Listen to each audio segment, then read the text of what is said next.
Hello, everybody. This is That's English for You with me, Nirmal. Today's words are capital and capital. They sound the same, but they mean something different. First of all, capital letters. That is something we use at the beginning of each sentence. No exception. A lot of people have confusions about how to use capital letters, and I'll try to explain it here.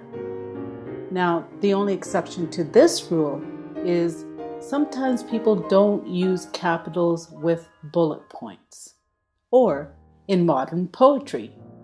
Yo.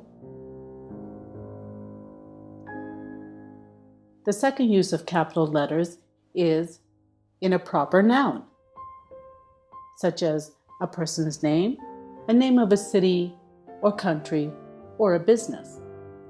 There are some exceptions. People use names like iBook and eBay that start with a lowercase letter. Capitals are not used for animals, such as saying a dog, a cat, a fish, a horse. Those are all lowercase.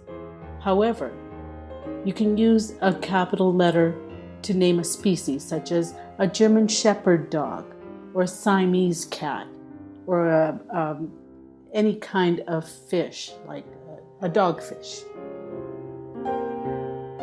Capital letters are also used in titles of movies, books, and articles. What you do is capitalize only the important words, not minor words such as and but. These are used to join the sentence together. For example, Harry Potter and the Goblet of Fire. Now, if you look at this title, you see that everything is capitalized except for the words that join the sentence together, such as and, the, and of.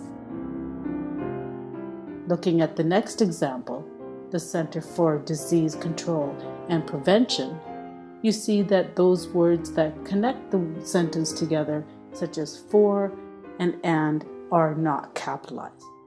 However, at the beginning of the sentence, because it's the beginning of the sentence, the word the is capitalized.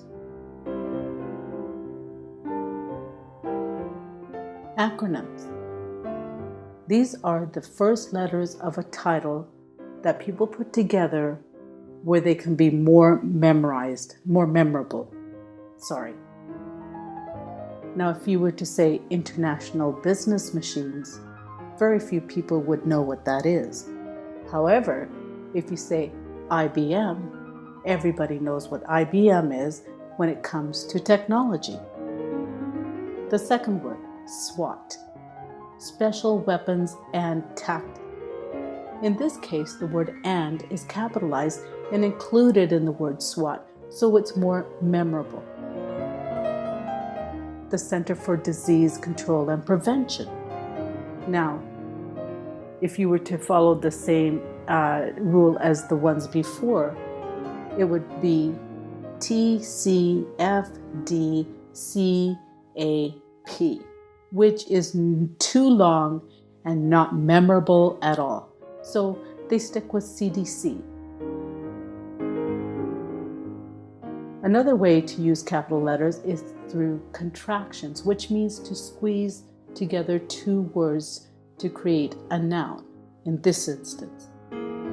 Now, everyone's heard of science fiction, but these days they call it sci-fi. Wireless fidelity, which is when you put it together, it creates Wi-Fi and how you get your internet. High fidelity, or hi-fi, which is used in hi-fi stereo. You can shorten somebody's name, like Jennifer Lopez is known as J-Lo. The next way to use capital is in the economy or finance. The definition is anything tangible that can enhance a person or business's power to perform economically useful work. The first example would be money, of course. You have to have money to run a business. The second thing is equipment or machinery. The third is material. The fourth is office or a factory, a place where you conduct your business. And the fifth one is human capital. Yes, employees. The third meaning for capital is governing city. That is a city or municipality that is the governing seat of a state, province, or country. I'm going to use my country as an example. My province is British Columbia, and Victoria is the capital of British Columbia. Now, Toronto is the capital of Ontario. However, Ottawa is also in Ontario, but is the capital of Canada. Now we go on to the word capital with the O, but you can say capital. The building, and that's the building in the capital city where the governing members meet. Now the governing members would be either the Prime Minister, the President, the members of Parliament, or, any people who are involved in government. Now in Victoria, they call the Capitol buildings there the British Columbia Parliament Buildings. In Toronto, they simply refer it to as the Capitol Building. In Ottawa, they refer to the Capitol Building as Parliament Hill. And here I wish to show you the BC Parliament buildings in Victoria, which is close to where I grew up. And as you notice, BC is the acronym for British Columbia. So that's it for today. That's English for you with me, Nirmal. Like and subscribe. We'll see you again. Bye now.